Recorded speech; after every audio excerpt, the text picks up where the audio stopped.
Ann-Margret. What if the most honest love scene ever caught on camera was never even shown to the public? Somewhere in a vault, there's a piece of film so raw, so unguarded, that one of Hollywood's biggest stars has spent 60 years refusing to watch it. Not because it's bad, because it's too real. Today we're talking about Ann-Margret, the actress who once shared the screen, and reportedly, a whole lot more, with Elvis Presley. And we're going to dig into why, all these decades later, she still can't bring herself to press play on one single scene. Stick around, because this one gets messy, romantic, and honestly kind of heartbreaking. Let's rewind to before any of this happened. Before Ann-Margret ever stood across from Elvis on a soundstage, people in Hollywood were already comparing her to him. Think about that for a second. She hadn't even met the guy yet, and critics were calling her the female Elvis. She had that same untamed, electric quality. Born in Sweden, raised in Illinois, she sang, she danced. She commanded a room the second she walked into it. Nothing about her felt manufactured. It felt like it came straight from the gut, just like his stuff did. By the early 60s, her career was taking off. She'd signed with RCA Victor, same label as Elvis, funny enough. And she was already turning heads in movie musicals. People weren't just noticing that she was gorgeous. They were noticing that she owned the camera. Every angle, every beat, every note. Like Elvis, she wasn't classically trained or polished within an inch of her life. And that's exactly why audiences couldn't look away. Then MGM had an idea. Put these two together in a movie. Nice, safe, colorful musical. Racing cars, Las Vegas lights, a little romance. Done. Nobody expected what actually happened once the cameras started rolling.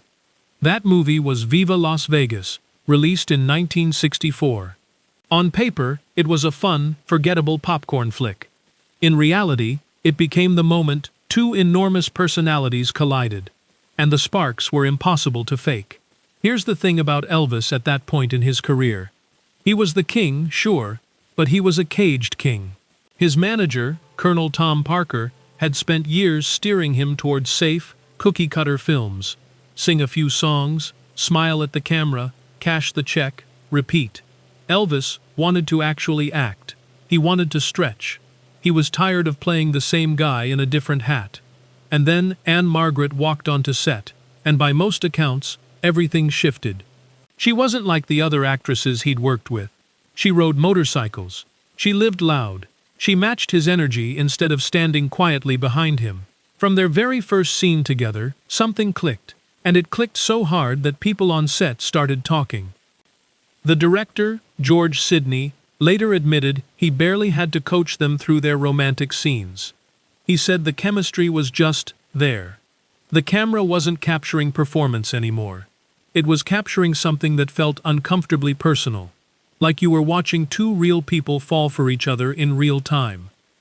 Their dance numbers became legendary, especially one filmed in a hotel gym, where every single move seemed to carry a charge.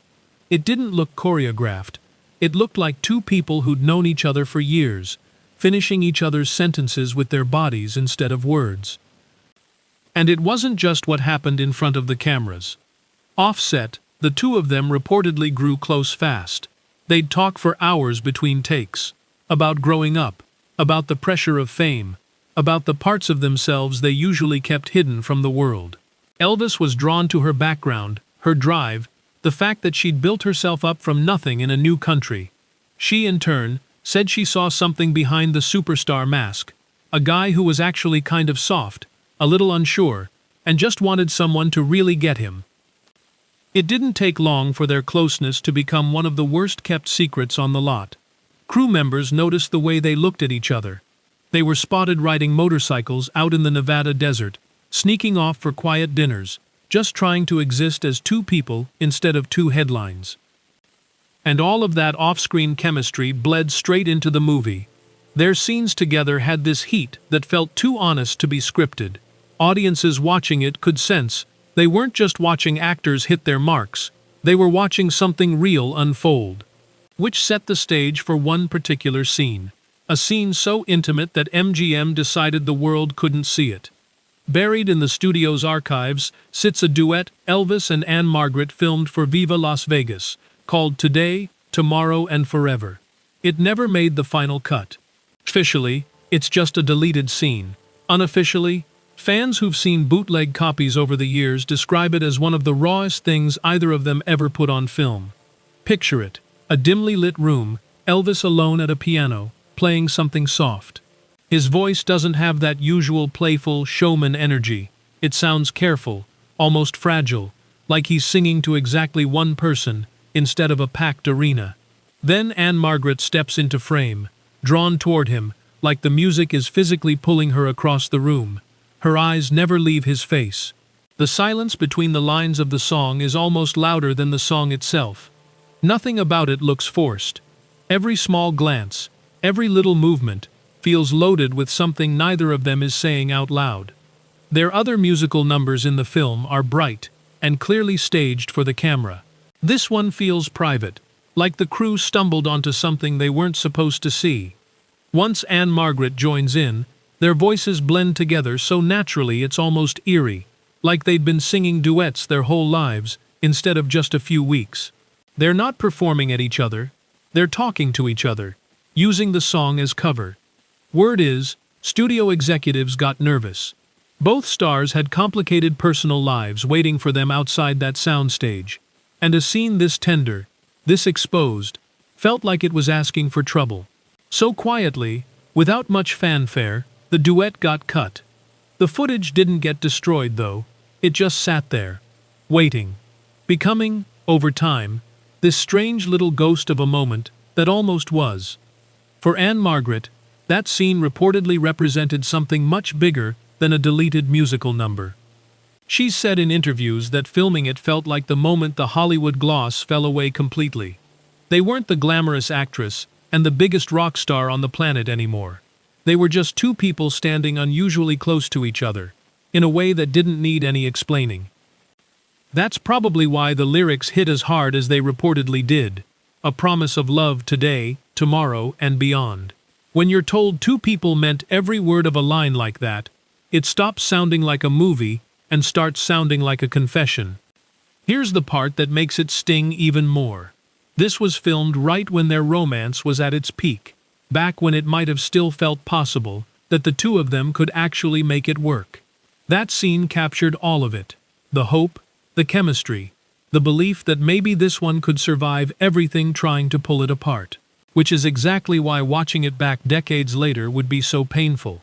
It's not just an old film clip, it's a snapshot of a future that never got to happen.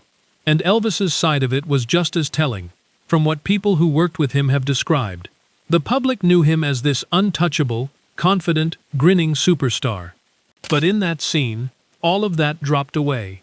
What came through instead was tenderness. The look of a guy who'd actually let his guard down. For once, in front of someone who could reach him. That kind of intimacy is exactly why it hurt so much later, when reality caught up with both of them.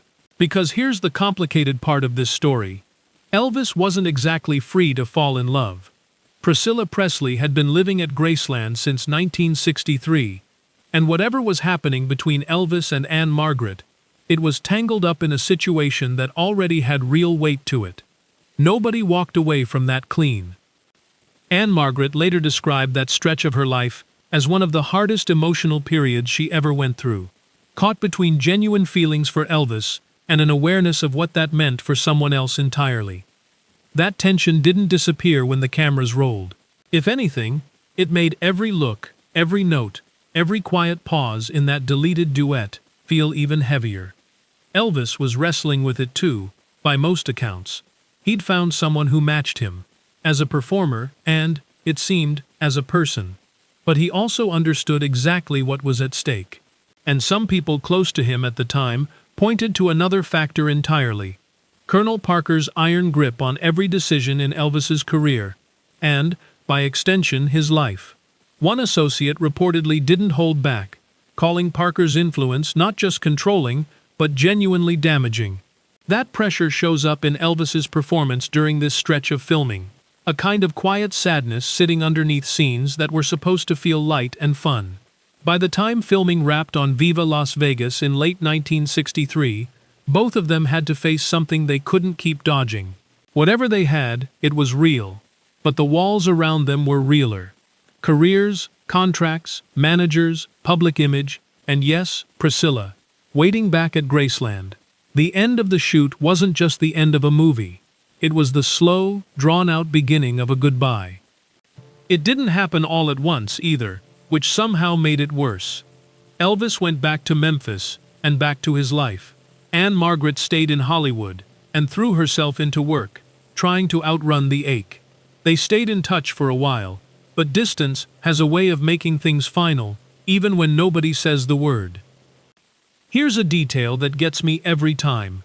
Ann-Margret has said that for years afterward, Elvis kept sending her flowers before big performances and movie premieres. Always yellow roses.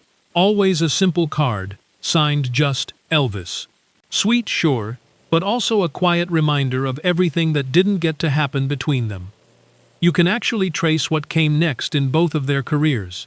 Elvis's films after Viva Las Vegas never quite had that same spark again. Still charming, still full of good songs, but noticeably safer. More controlled, like something in him had decided not to go there again. Ann-Margret, meanwhile, seemed to channel the heartbreak straight into her work. Her performances afterward, in films like The Cincinnati Kid and Carnal Knowledge, showed a rawer, more layered side of her talent. Critics noticed it. It was like whatever she'd lived through had sharpened everything about how she worked. That deleted duet became more than just forgotten footage. It turned into a symbol of a love that got caught between two lives that were never quite free to choose each other. Watching it again wouldn't just mean remembering Elvis. It would mean facing the version of herself who genuinely believed, for one moment, that this might actually work out. In later interviews, whenever Ann-Margret talked about Elvis, there was always this mix of warmth and sadness in how she said it. She called him one of the great loves of her life, while also acknowledging that what they had probably never had a real shot at lasting. Refusing to watch that scene was never about being cold or distant. It was self-protection from a memory that still cuts. She said she became more guarded after that, more careful about how emotionally close she let herself get to future co-stars. Maybe that protected her career in some ways. But it also meant she never quite chased down that same wild, all-consuming connection again. Now in her 80s, Ann-Margret has had a lifetime to sit with. What that relationship meant to her. And some memories just don't fade on schedule, no matter how much time passes. In one interview, she put it simply, that she deeply admired and respected him, and that the two of them were, in her words, remarkably alike. She's described their bond as something closer to a meeting of souls than a typical Hollywood fling. Bootleg copies of that duet have apparently circulated among collectors and fans for years. Ann-Margret has never gone looking for one. She'd rather keep the memory exactly as she experienced it, instead of risking what it might look like through older, more world-weary eyes. Her silence on this one scene has become part of her story. Less about avoidance, more about protecting something that still matters to her. As she once put it, some things are simply too beautiful to look at twice. So here's the real question. Was this just a passing Hollywood romance dressed up by decades of retelling? Or was it one of those rare moments where two people actually meant every second of what the camera caught? You tell me. Drop your take in the comments, because I genuinely want to hear which side you land on.